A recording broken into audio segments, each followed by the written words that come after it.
एक छोटे से गांव में एक आदमी रहता था। उसके घर के पास में एक पहाड़ था जहां पर वह रोज सुबह जाता था। वहां पर थोड़ी देर वो उस पहाड़ पर बैठता फिर वापस आ जाता। तो रोज की तरह वह सुबह सुबह जा रहा था। पीछे से उसका छोटा सा बेटा आया। उसने आकर के उसका हाथ पकड़ लिया और कहा कि आज मैं भी आपके साथ चलूंगा। उसने पहले तो उसको थोड़ा सा समझाया और मना किया। कहा कि जो रास्ता है वो बहुत ही छोटा है और चढ़ाई बहुत ज़्यादा है, तो तुम मेरे साथ नहीं चल पाओगे। लेकिन फिर जब उस बेटे ने जिद करी तो पिता मान गया। वो दोनों पहाड़ पर चढ़ने लगे। पिता ने बेटे का हाथ कस कर के पकड़ा हुआ था। लेफ्ट साइड में पहाड़ थी और राइट साइड में खाई थी और रास्ता बहुत ही छोटा था। वो पहाड़ की चोटी तक पहुंचने ही वाले थे तभी रास्ते में एक बड़ा सा पत्थर आया। क्योंकि पिता उस रास्ते से रोज आता जाता था, उसको पता था कि वहाँ पर पत्थर है, तो वो साइड से निकल गया। लेकिन जो बेटा था उसका ध्यान कहीं और था, तो उसका घुटना जाकर के उस बड़े से पत्थर से टकरा गया। उस बच्चे के मुंह से एक चीख निकली और जैसे कि वो चीखा उसकी आवाज़ उन पहाड़ों में गूंजने लगी। इससे पहले उस बच्चे ने कभी भी अपनी आवाज़ की गूंज नहीं सुनी थी, तो उसे समझ नहीं आ रहा था कि ये क्या हो रहा। वो अंदर से थोड़ा सा घबरा गया और उसे लगा शायद कहीं कोई है जो छुपकर उसे देख रहा है और उसका मजाक उड़ा रहा है। फिर उस बच्चे ने बोला, कौन हो तुम?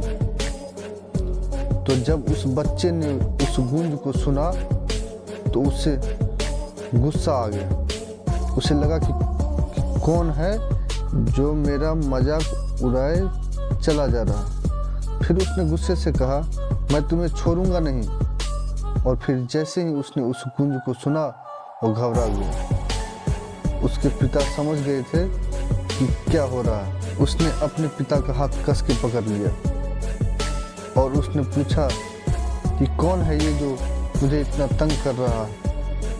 कौन है ये जो मुझे इतना डरा रहा है? तो उसके पिता थोड़ा सा मुस्कुराए और उन्होंने खाई की तरफ देखा और जोर से बोला, मैं तुम्हें बहुत प्यार करता हूँ।